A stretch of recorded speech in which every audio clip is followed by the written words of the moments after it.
রাজ্যে তোলপাড় ফেলে দেওয়া দুই ধর্ষণকাণ্ড, একটা বাম আমলে হেতাল পাড়িক ধর্ষণকাণ্ড।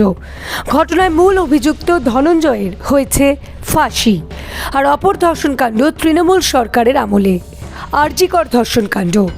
সরকারি হাসপাতালে মহিলা চিকিৎসককে নির্মমভাবে ধর্ষণ ও খুন, মাঝে প্রায় 3.5 দশকের ব্যবধান। কিন্তু দুই ধর্ষণকাণ্ডের কি সমাপতন হতে চলেছে একইভাবে? ইতিমধ্যেই উঠতে শুরু করেছে প্রশ্ন। 1990 সালের 5ই মার্চ 14 বছর বয়সী স্কুল ছাত্রী হেতাল পারেখকে ধর্ষণ ও খুনের ঘটনায় তীব্র চাঞ্চল্য ছড়ায় রাজ্যে।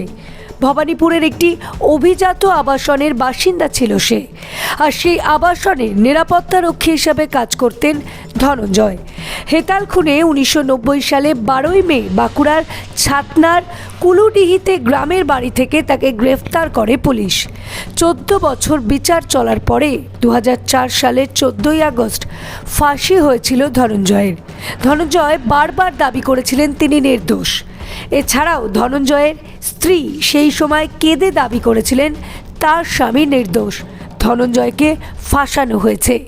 যদিও সেই সময় ধনঞ্জয়ের সাজা আটকায়নি, তবে ধনঞ্জয়ের ঘটনা নিয়ে এখনও বিতর্কের কোনো অন্ত নেই।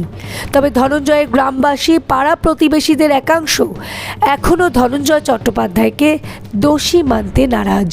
ধনঞ্জয়ের ফাঁসির 20 বছর পর ফের রাজ্যে এক নির্মম ধর্ষণ ও হত্যাকাণ্ড।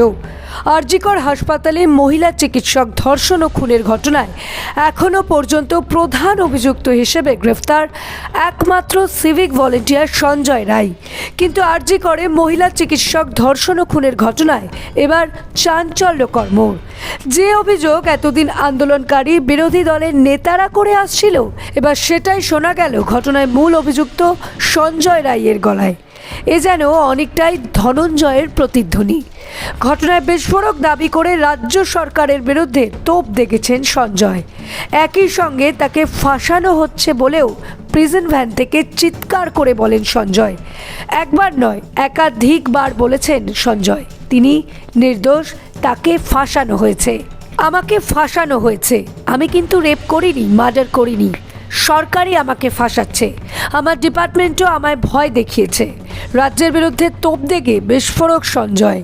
আমি কিন্তু রেপ আর মার্ডার করিনি, আমি বললাম, আমাকে সেখানেও বলতে দেয়নি, আমাকে নিচে নামিয়ে দিল, আমার কথা শুনছে না, পুরো সরকারই আমাকে ফাঁসাচ্ছে। আমি এতদিন চুপ ছিলাম, আমাকে সব জায়গায় ভয় দেখাচ্ছে যে না তুমি কিছু বলবে না, তুমি কিছু বলবে না। আমারই ডিপার্টমেন্ট আমাকে ভয় দেখিয়ে আমাকে এ করেছে, আমি কিন্তু পুরোপুরি নির্দোষ, আমাকে ফাঁসানো হয়েছে।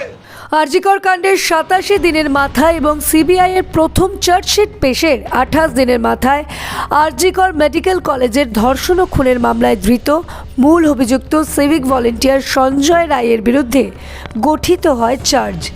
অ্যাডিশনাল ডিস্ট্রিক্ট সেশন জজ 1 অনির্বাণ দাসের এজলাসে চার্জ গঠনের প্রক্রিয়াটি সম্পন্ন হয়েছে। ঘটনায় ইতিমধ্যে লোয়ার কোর্টের বিচার প্রক্রিয়া শুরু হয়েছে, কিন্তু ফের বিস্ফোরক দাবি করেছেন সঞ্জয়। এবার কলকাতায় প্রাক্তন পুলিশ কমিশনার বিনীত গোয়েলের বিরুদ্ধে ভয়ঙ্কর অভিযোগ করেছেন সঞ্জয়। বলেছেন বিনীত গোয়েল তাকে ফাঁসিয়েছে। আমি নাম বলে দিচ্ছি, বিনীত গোয়েল যিনি আছেন ডিসি স্পেশাল, ওনারা নিজেরা আমাকে ফাঁসিয়েছে। এরপরই প্রশ্ন উঠতে শুরু করেছে, ধনঞ্জয়ের মতোই কি পরিণতি হতে চলেছে সঞ্জয় রায়ের? আর সেই জল্পনা আরও উস্কে দিয়েছেন রাজ্যের বর্তমান মন্ত্রী চন্দ্রনাথ সিনহা। তিনি বলেছেন, দেখতে হবে ধৃত যেন ধনঞ্জয় না হয়ে যায়। অতীতে ধনঞ্জয়কে যেভাবে ফাঁসির কাটে ঝুলতে হয়েছে, সেখান থেকে অনেক পয়েন্ট বেরিয়ে আসছে। ধনঞ্জয় দোষী ছিল কিনা সন্দেহ রয়েছে, তাই আরজিকরের ঘটনায় ধৃত আদৌ দোষী কিনা নাকি তার পেছনে আর কেউ রয়েছে তা তদন্ত সাপেক্ষ। আরজিকর কাণ্ডের আবহে 2004-এ ধর্ষণ ও খুনে ফাঁসি হওয়া ধনঞ্জয় চট্টোপাধ্যায়ের মামলার পুনর্বিচার শুরু করার দাবিতে সরব হয়েছে একটি মঞ্চ। ধনঞ্জয় চট্টোপাধ্যায় মামলা পুনর্বিচার মঞ্চ ইতিমধ্যেই একই দাবিতে রাষ্ট্রপতি দ্রৌপদী মুর্মু, সুপ্রিম কোর্টের প্রধান বিচারপতি DY চন্দ্রচূড়, প্রধানমন্ত্রী নরেন্দ্র মোদীর দফতরেও চিঠি দিয়েছে।